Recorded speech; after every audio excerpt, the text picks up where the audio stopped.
नमस्कार दोस्तों, एक बार फिर से स्वागत है आपका मेरे इस YouTube चैनल के ऊपर। दोस्तों, आज अपन राजस्थान जीके में राजस्थान कला संस्कृति का एक टॉपिक पढ़ेंगे जिसका नाम है राजस्थान के तीज त्योहार।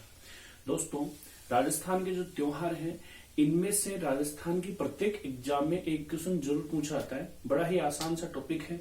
सबसे पहले अपन बात करते हैं कि राजस्थान के जो तीज त्योहार है इस टॉपिक में से क्वेश्चन किस प्रकार के पूछे जाते हैं। तो देखो दोस्तों, यहाँ पर जो क्वेश्चन है वो आपके पूछे जाते हैं कि जैसे जो होली का त्योहार है वो कब आता है। तो ये क्वेश्चन अपने को हिंदू वर्ष के अनुसार पूछा जाएगा और हिंदू वर्ष के अनुसार अपने को बताना होगा कि जैसे होली का जो त्योहार है वो फाल्गुन महीने की पूर्णिमा को आता है। ऐसे उदाहरण के तौर पर दूसरा क्वेश्चन है आपका कि जो आपकी दीपावली है वो कब आती है। तो उस में आपको उत्तर जो देना है वो हिंदू वर्ष के अनुसार बताना है कि कार्तिक महीने की अमावस्या को दीपावली आती है। यहां पर ध्यान देना दोस्तों, त्योहार का जो क्वेश्चन है वो हिंदू वर्ष के अनुसार पूछा जाता है और हिंदू वर्ष अपना विक्रम संवत है। विक्रम संवत वर्तमान में चल रहा है 2077। याद रखना, विक्रम संवत वर्तमान में 2077 चल रहा है, जबकि ईसवी संवत वर्तमान में 2020 चल रही है। यहां पर याद रहे, ईसवी संवत और विक्रम संवत में 57 वर्ष का रहता है अंतर, यानी कि अपनी विक्रम संवत जो है वो ईसवी सन से भी 57 साल पहले शुरू हुई थी, इसलिए विक्रम संवत ईसवी संवत से 57 साल आगे चलती है। आगे देखो, विक्रम संवत में महीनों की संख्या होती है 12। कितने महीने होते हैं दोस्तों? 12 महीने होते हैं। ये 12 महीने कौन कौन से होते हैं तो इनके नाम मैं आपको बताऊं। सबसे पहला जो महीना आता है वो आता है आपका चैत्र का। पहला महीना होता है चैत्र का। दूसरा जो महीना आता है उसका नाम है वैशाख। तीसरा जो महीना है वो है आपका ज्येष्ठ। चौथा जो महीना है उसका नाम है आषाढ़। पांचवा जो महीना है वो है आपका श्रावण। छठवां जो महीना है उसका नाम है भाद्रपद। सातवां जो महीना है वो है आपका आश्विन। आठवां महीना आता है कार्तिक। नौवां महीना है मार्गशीर्ष। 10वां महीना है आपका पोष।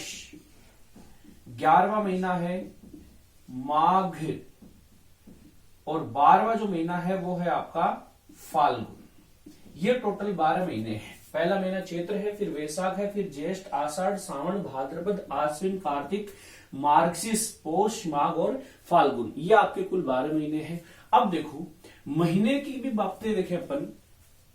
विक्रम संवत हिंदू वर्ष के प्रत्येक महीने में दिनों की संख्या होती है 30। हर महीने में दिन कितने होते हैं? 30 होते हैं। हर महीने को 15-15 दिन के 2 पक्षों में बांटा जाता है। पहला जो पक्ष होगा उसका नाम है कृष्ण पक्ष, यानी कि काली रातें रहती है। चांद जो है उसकी आकृति दिन प्रतिदिन कम होती जाती है, घटता हुआ चांद प्रतीत होता है। ऐसे ही आपका दूसरा जो पक्ष आता है उसका नाम है शुक्ल पक्ष। चांदनी रातें रहती है, चंद्रमा जो है उसका आकार जो है वो बढ़ता हुआ प्रतीत होता है। तो 15 दिन का हर महीने में 2 पक्ष होते हैं। 15 दिन का पहला पक्ष जिसका नाम है कृष्ण पक्ष और 15 दिन का दूसरा पक्ष जिसका नाम है शुक्ल पक्ष। कुछ बेसिक बातें जो आपके आगे क्वेश्चन में काम में आएगी। यहां पर देखना, कृष्ण पक्ष का आखिरी जो दिन है वो है आपका अमावस्या, जबकि शुक्ल पक्ष का जो आखिरी दिन है उसका नाम है पूर्णिमा। ये काम की बातें हैं दोस्तों। कृष्ण पक्ष का आखिरी दिन अमावस्या होता है। इसका मतलब जब अमावस्या आती है उसके अगले दिन शुक्ल पक्ष शुरू होता है। जब पूर्णिमा आती है तो पूर्णिमा हर महीने का आखिरी दिन होता है, या ये कहें कि पूर्णिमा के बाद में वापस कृष्ण पक्ष की एकम यानी कि पहला दिन शुरू हो जाता है। तो अमावस्या के बाद में शुक्ल पक्ष शुरू होता है, जबकि पूर्णिमा के बाद में जो आपका कृष्ण पक्ष शुरू होता है। पूर्णिमा हर महीने का आखिरी दिन होता है, ये इंपॉर्टेंट बात है। पूर्णिमा हर महीने का क्या होता है? आखिरी दिन। बाकी जो 14 दिन है वो इनमें समान चलते हैं कि जैसे एकम, द्वितीय, तृतीय, कृष्ण पक्ष में भी ये दिन आएंगे, जबकि शुक्ल पक्ष में भी ये दिन आते हैं। एकम, द्वितीय, तृतीय, चतुर्दशी तक आखिरी दिन जो है उनमें अंतर है। कृष्ण पक्ष का आखिरी दिन अमावस्या है, जबकि शुक्ल पक्ष का जो आखिरी दिन है वो आपका पूर्णिमा है। ये तो बात होगी कुछ बेसिक सी। उसके बाद में एक चीज और याद रखना, हिंदू वर्ष में हर तीसरे साल जो विक्रम संवत है, हर तीसरे साल इसमें एक अधिक माह आता है। क्या आता है? अधिक माह, यानी कि हर तीसरे साल हिंदू वर्ष में महीने की जो संख्या है वो 13 होती है। एक महीने को 2 बार काउंट किया जाता है, और वो 2 बार काउंट कब होता है? जो आखिरी के जो 2 डिजिट है, जैसे 77 है, तो अगर आखिरी के जो 2 डिजिट हैं इनमें 3 का भाग जाता है तो वो आपका अधिक वर्ष होगा। जैसे 77 में नहीं जाएगा, अगला साल आएगा 2078, इसमें 3 का साल भाग जाता है, तो ये आपका अधिक माह वाला वर्ष होगा। ठीक है दोस्तों, ये तो कुछ बेसिक सी बातें थी। इसके बाद में अपन आगे जो है वो त्योहारों से संबंधित बातें शुरू करते हैं। देखते हैं कि कौन से महीने में कौन से त्योहार हैं, उनके बारे में अपन पढ़ते हैं। पहला जो महीना है वो है आपका चैत्र। ध्यानपूर्वक समझना, पहला महीना है आपका चैत्र। मैंने अभी आपको बताया कि महीने के 2 पक्ष होते हैं, 2 पार्ट होते हैं। पहला जो पार्ट है उसका नाम है कृष्ण पक्ष, और दूसरा जो पार्ट है उसका नाम है शुक्ल पक्ष। सही है। कृष्ण पक्ष का आखिरी दिन आप ही को बताना है अमावस्या, और सॉरी, कृष्ण पक्ष का आखिरी दिन अमावस्या, शुक्ल पक्ष का आखिरी दिन जो है वो है आपका पूर्णिमा। अब देखो त्योहार शुरू करें अपन। सबसे पहले अभी मैंने आपको बताया कि महीनों की संख्या होती है 12। आखिरी का जो महीना है वो है आपका फाल्गुन। सही है। हर महीने का आखिरी दिन बताया मैंने अभी आपको, हर महीने का आखिरी दिन होता है पूर्णिमा। इसका मतलब फाल्गुन महीने का भी आखिरी दिन क्या है? पूर्णिमा। और जैसे सभी को पता है कि फाल्गुन महीने की पूर्णिमा को एक बड़ा त्योहार मनाया जाता है, उस त्योहार का नाम है होली। फाल्गुन महीने की पूर्णिमा को आती है होली, और होली के अगले दिन अपन रंगों का एक त्योहार मनाते हैं जिसका नाम है धुलंडी। होली के अगले दिन मनाते हैं तो सीधी सी बात है कि फाल्गुन के बाद में नया महीना चैत्र महीना शुरू होता है, और पूर्णिमा जैसे ही आती है अगले दिन नए महीने का पहला दिन होगा, यानी कि कृष्ण पक्ष की एकम। और इस दिन अपन जो त्योहार मनाते हैं उस त्योहार का नाम है धुलंडी। कब मनाया जाता है? चैत्र कृष्ण एकम। क्या कौन सा त्योहार है? धुलंडी त्योहार है। उसके बाद देखो ये सारे त्योहार जो है वो आपस में जुड़े हैं। अपने राजस्थान में मारवाड़ी में एक कहावत कही जाती है कि भाई होली के 16 दिन बाद में गणगौर आया करे। होली के 16 दिन बाद में क्या है? गणगौर। तो याद रखना, कृष्ण पक्ष के बाद में जो आपका शुक्ल पक्ष है, इसमें तृतीया के दिन आपका आता है गणगौर। और जैसे कि आप सबको पता है कि राजस्थान में जो गणगौर की सवारी है, गणगौर का जो सबसे बड़ा मेला है वो लगता है जयपुर जिले में। जयपुर में गणगौर की जो सवारी है वो बड़ी फेमस है। अच्छा, एक चीज और, गणगौर और तीज, ये 2 ऐसे जो त्योहार हैं जो महिलाओं से संबंधित है, महिलाओं के त्योहार है, गणगौर और तीज। और इन दोनों ही त्योहारों के पहले दिन महिलाओं के लिए सौंदर्य प्रसाद, नवीन आभूषण वगैरह, कपड़े वगैरह, मिठाइयां वगैरह ये सब खरीदी जाती है। और जिस दिन ये सारी चीजें खरीदी जाती हैं उस त्योहार को अपन बोलते हैं सिंजारे। क्या बोलते हैं दोस्तों? सिंजारे। याद रखना, सिंजारे 2 बार आते हैं, गणगौर के पहले दिन और तीज के पहले दिन। तो गणगौर के पहले दिन तृतीया को गणगौर आती है, तो सिंजारे कब आएंगे? आपके द्वितीया के दिन आते हैं सिंजारे। उसके बाद में गणगौर के दिनों की एक घटना, जब मारवाड़ में गणगौर खेलती हुई युवतियों का अपहरण कर लिया था गुड़ेल खां ने, जो अजमेर के शासक मल्लू खां का सेनापति था, उस गुड़ेल खां की हत्या की थी मारवाड़ के शासक राव सातलदेव ने। और उसी घटना की याद में गणगौर के दिनों में मारवाड़ क्षेत्र में लड़कियों द्वारा सिर पर छेद निकला हुआ मटका रखकर एक त्योहार मनाया जाता है। उस त्योहार का नाम है घुड़ला उत्सव। याद रखना, ये त्योहार कृष्ण पक्ष में अष्टमी के दिन से शुरू होता है और गणगौर तक चलता है। इस उत्सव का नाम क्या है? आपका घुड़ला उत्सव है।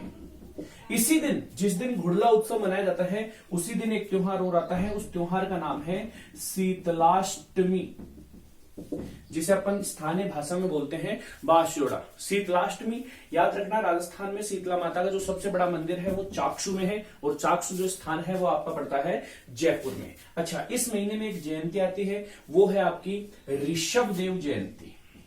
ऋषभदेव जयंती, ये जयंती आती है आपकी कृष्ण पक्ष में नवमी के दिन। याद रखना, ऋषभदेव जैन धर्म के पहले तीर्थंकर थे। ऋषभदेव जैन धर्म के पहले तीर्थंकर थे, और इनकी जयंती पहले महीने के पहले पक्ष में आती है, चैत्र महीने के कृष्ण पक्ष में नवमी के दिन। जबकि आखिरी जो तीर्थंकर थे उनका नाम था महावीर स्वामी। आखिरी कौन थे?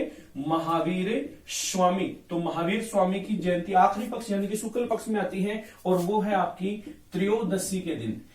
चैत्र कृष्ण नवमी को ऋषभदेव जयंती, जबकि चैत्र शुक्ल त्रयोदशी को महावीर स्वामी की क्या आती है? जयंती आती है। ये महावीर स्वामी जैन धर्म के आखिरी या 24वें तीर्थंकर थे। उसके बाद में अपन बात करते हैं शुक्ल पक्ष की। यहां पर एक ध्यान देने वाली बात है कि चैत्र महीना जो है वो साल का पहला महीना है। इसका पहला दिन जो है वो कृष्ण पक्ष का एकम है। कृष्ण पक्ष का एकम चैत्र महीने का पहला दिन है। तो यहां से अपने को नया साल शुरू करना चाहिए। लेकिन दोस्तों, हिंदू वर्ष में कृष्ण पक्ष को शुभ नहीं माना जाता है, शुक्ल पक्ष को शुभ मानते हैं। इसलिए अपन नए साल की शुरुआत जो है वो शुक्ल पक्ष की एकम से करते हैं। कब से करते हैं? शुक्ल पक्ष की एकम से। तो यहां से शुरू होता है आपका नव वर्ष और इसी दिन जिस दिन नव वर्ष शुरू होता है उसी दिन नवरात्रों की स्थापना की जाती है। याद रखना दोस्तों कि नवरात्र जो है वो वर्ष में 2 बार आते हैं। एक तो आपके चैत्र महीने में, एक आश्विन महीने में। चैत्र वाले जो नवरात्र हैं उसे अपन बोलते हैं बसंतीय नवरात्र, जबकि आश्विन वाले जो नवरात्र आते हैं उनको अपन बोलते हैं शारदीय नवरात्र। नवरात्रों की स्थापना हो गई और नववर्ष भी यहाँ पर शुरू हो गया। उसके बाद में द्वितीय को गणगौर आ गई, द्वितीय को सिंजारे आ गई, तृतीय को आपके आ गई गणगौर। एकम को नवरात्र शुरू होते, नाम नवरात्र है 9 दिन के होंगे। तो पूरे कब होते हैं? नवमी के दिन। इस दिन आती है आपकी राम में नवमी। इस दिन अयोध्या में भगवान श्री राम का जन्म हुआ था। यह भी याद रखना कि राम नवमी के दिन अपने यहां पर जो महाजन है वो अपने बही खाते जो है वो बदलते हैं, चेंज करते हैं। इसलिए भी इस दिन का महत्व है। आखिरी दिन है चैत्र महीने का पूर्णिमा और इस दिन आती है आपकी हनुमान जयंती। तो राजस्थान में हनुमान जी के जो भी प्रमुख मंदिर हैं उन मंदिरों में इस दिन मेला लगता है। राजस्थान में हनुमान जी के प्रमुख मंदिरों की बात करें तो एक तो है आपका सालासर हनुमान मंदिर जो चूरू में है। इसके अलावा एक मेहंदीपुर बालाजी मंदिर जो आपका दौसा में है। एक पांडुपोल हनुमान मंदिर जो आपका सरिस्का अलवर में है। ये कुछ बड़े मंदिर हैं हनुमान जी के। तो ये हो गया दोस्तों आपका पहला महीना चैत्र। अब इसके बाद में देखो दोस्तों, चैत्र महीने में त्योहार आया है और उस त्योहार का नाम है गणगौर। गणगौर से संबंधित अपने राजस्थान में कहावत प्रचलित है, आप सभी ने सुनी होगी कि तीज त्योहारा बावड़ी ले डूबी गणगौर। सुना होगा आपने कि तीज त्योहारा, 2 त्योहारों का उल्लेख है इसमें, तीज त्योहारा बावड़ी ले डूबी गणगौर। इसका अर्थ यह है कि राजस्थान में तीज का जो त्योहार है, इस त्योहार से आपकी त्योहारों की शुरुआत होती है, त्योहारों का आगमन होता है। जबकि गणगौर जो है ये त्योहारों को लेकर डूब जाती है या यहां से गणगौर से त्योहार जो है वो समाप्त होते हैं। इसी महीने में गणगौर का त्योहार आया है, ले डूबी गणगौर। मतलब आगे के जो महीने हैं उनमें त्योहार जो है वो नहीं आएंगे। आगे के महीने में त्योहार नहीं आएंगे। त्योहार कब शुरू होंगे? जब आपकी तीज आती है। अब देखो दोस्तों, आगे का महीना, एक तो महीना आता है आपका वैशाख, दूसरा महीना आता है आपका ज्येष्ठ और तीसरा महीना आता है आपका आषाढ़। इसके बाद में महीना आता है आपका श्रावण और श्रावण महीने में आती है आपकी तीज। यहां से त्योहार शुरू होंगे। अब इन महीनों में त्योहार तो नहीं आते हैं, लेकिन कुछ विशेष व्रत वगैरह, जयंतियां वगैरह वो आती है, उनका मैं आपको यहाँ पे बताता हूं। वैशाख महीने में देखो, एक तो त्योहार आता है आपका शुक्ल पक्ष की तृतीया के दिन। इस त्योहार का नाम है आखा तीज। आखा तीज एक अबूझ सावा होता है। आखा तीज अक्षय तृतीया के नाम से भी जानते हैं इसे। आखा तीज, इस दिन राजस्थान में बाल विवाह सबसे ज्यादा होते हैं। इसी दिन अपने यहां पर भगवान परशुराम की जयंती भी मनाई जाती है। तो आखा तीज ये वैशाख महीने में शुक्ल पक्ष की तृतीया को आती है। उसके बाद में एक त्योहार है आपका शुक्ल पक्ष की जो पूर्णिमा है, वैशाख महीने की जो पूर्णिमा है, इस दिन भी एक बड़ा त्योहार है। इस दिन का नाम है बुद्ध पूर्णिमा। ये बौद्ध धर्म का सबसे प्रमुख त्योहार है, क्योंकि बुद्ध पूर्णिमा के दिन भगवान बुद्ध का जन्म हुआ था। भगवान बुद्ध को ज्ञान प्राप्ति इसी दिन हुई थी और भगवान बुद्ध का निर्वाण यानी कि मृत्यु जो है वो भी बुद्ध पूर्णिमा के दिन होती है। तो वैशाख महीने में केवल 2 ही त्योहार याद करने हैं आपको, शुक्ल पक्ष की तृतीया को आखा तीज और पूर्णिमा को बुद्ध पूर्णिमा। उसके बाद में महीना आता है ज्येष्ठ। ज्येष्ठ महीने में आपके जो त्योहार है उनमें एक तो त्योहार है आपका अमावस्या के दिन। इसका नाम है वट अमावस्या। वट सावित्री के नाम से भी जानते हैं। महिलाएं वट यानी कि बरगद के पेड़ की पूजा करती है, सावित्री माता का व्रत किया जाता है। एक इसी महीने में आपका शुक्ल पक्ष की एकादशी को एक त्योहार आता है, एक व्रत आता है, उसका नाम है निर्जला ग्यारस या एकादशी, इस दिन महिलाएं जो है वो बिना जल का सेवन किए व्रत या उपवास करती है। शुक्ल एकादशी को आता है निर्जला एकादशी का व्रत। उसके बाद में महीना आता है आपका आषाढ़। आषाढ़ महीने में देखो एक तो त्योहार आता है आपका शुक्ल पक्ष की एकादशी को, और उस त्योहार का नाम है देवशयानी एकादशी। त्योहार कौन सा है? देवशयानी एकादशी। देखो दोस्तों, इस त्योहार का महत्व ये है कि इस दिन देवता जो है वो पुष्कर झील के मार्ग से होते हुए पाताल चले जाते हैं, और ये मान्यता है कि जो पाताल के राजा है बलि उनके पास जाते हैं, वो 4 महीने तक वहीं पर रुकते हैं। 4 महीने बाद जब कार्तिक में शुक्ल पक्ष की एकादशी को देवउठनी 11 आती है, तो उस दिन वो देवता वापस लौटते हैं। तो 4 महीने तक देवता धरती पर नहीं रहते हैं। अपन सभी मांगलिक कार्य जो है वो देवताओं के नाम से करते हैं, इसलिए अपन इस दिन से मांगलिक कार्य जो है वो बंद कर देते हैं। शुक्ल एकादशी को आती है देवशयानी एकादशी। उसके बाद में इसी महीने की जो पूर्णिमा है, इस दिन भी एक त्योहार आता है, उसका नाम है गुरु पूर्णिमा। इस दिन गुरु बनाए जाते हैं, गुरुओं को दान दिया जाता है, गुरुओं की पूजा की जाती है। तो गुरु पूर्णिमा जो है वो आषाढ़ महीने की पूर्णिमा को आती है। देखो ये दोस्तों 3 आपके महीने हैं और इनमें 2-2 त्योहार हैं। ये क्वेश्चन इनमें से पूछे जाते हैं। वैशाख में आखा तीज है और बुद्ध पूर्णिमा है। ज्येष्ठ में आपका जो महीना उसमें वट अमावस है और निर्जला एकादशी है, जबकि आषाढ़ महीने में आपकी देवशयानी एकादशी है और गुरु पूर्णिमा है। इसके बाद में आपका महीना आता है सावन, और सावन के महीने में आएगी तीज, और तीज से आपके त्योहार होते हैं शुरू। तो आगे अपन बात करते हैं महीना श्रावण की। ध्यानपूर्वक समझना, श्रावण ये तो इसका कृष्ण पक्ष है और ये इसका शुक्ल पक्ष है। देखो एक त्योहार तो अपन ने पहले ही तय किया था, गणगौर और तीज। तो गणगौर और तीज, इन दोनों त्योहारों में पूरे के पूरे 4 महीने का फर्क रहता है। जिस दिन गणगौर आती है उसी दिन तीज आती है, लेकिन महीना यहाँ पर चेंज हो जाता है। 4 महीने का फर्क। गणगौर आपकी चैत्र शुक्ल तृतीया को आई थी, तो तीज जो है वो श्रावण शुक्ल तृतीया को आएगी। तो ये आ गई आपकी तीज। इसे वैसे छोटी तीज के नाम से जानते हैं, और ये आपकी फेमस है जयपुर की। तीज की सवारी जो है वो भी जयपुर की फेमस है। तीज के भी पहले दिन यानी कि द्वितीया के दिन आपका त्योहार आता है सिंजारे। अच्छा एक चीज ध्यान रखना, सिंजारे जो है इनमें जो प्रधान जो मिठाई है, जो मुख्य मिठाई है, मेन रोल जिसका लीड रोल रहता है इस मिठाइयों में, तो वो आपका घेवर है। तीज और गणगौर दोनों जयपुर के फेमस हैं, इसलिए घेवर जो मिठाई है वो भी राजस्थान में कहां की फेमस है? जयपुर की। उसके बाद में तीज और आपकी सिंगारे हो गए। उसके बाद में कृष्ण पक्ष की बात करें अपन, तो देखो कृष्ण पक्ष श्रावण का महीना जो है बारिश ज्यादा होती है और जो उमस है वो ज्यादा रहती है, सांप वगैरह ये बाहर घूमते हैं, तो इसलिए सांपों से बचने के लिए अपन सांपों की पूजा करते हैं। कृष्ण पक्ष की पंचमी को एक त्योहार आता है, उसका नाम है नाग पंचमी। अच्छा, सांप को पूजने अपन ने सांपों से बचने के लिए, अगर सांप नहीं माने तो प्लान बी फॉलो करेंगे अपन। सांपों से बचने के लिए अपन नेवलों को पूजेंगे, और वो पूजते हैं अपन नवमी के दिन। इस त्योहार का नाम है नीडरी नवमी।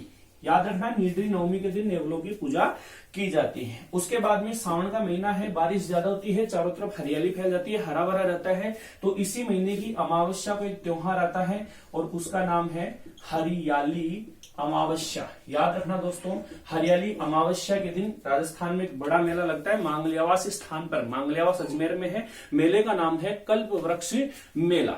उसके बाद में अपन बात करते हैं शुक्ल पक्ष की। देखो तीज त्योहारा बावड़ी, ये कहावत कही है मैंने भी आपको, तीज त्योहारा बावड़ी। तीज त्योहार लेके आएगी और तीज ने अपना वादा निभाया। तीज एक बड़ा त्योहार लेकर आती है, वो त्योहार आता है आपका पूर्णिमा के दिन, और उस त्योहार का नाम है रक्षाबंधन। रक्षाबंधन जो है उसे नारियल पूर्णिमा भी बोलते हैं, और जो अपना जो शेखावटी इलाका है यहाँ पर अपनी स्थानीय लोग जो है वो इसे बोलते हैं सोना पूर्णिमा। तो ये था त्योहारों का पहला पार्ट दोस्तों।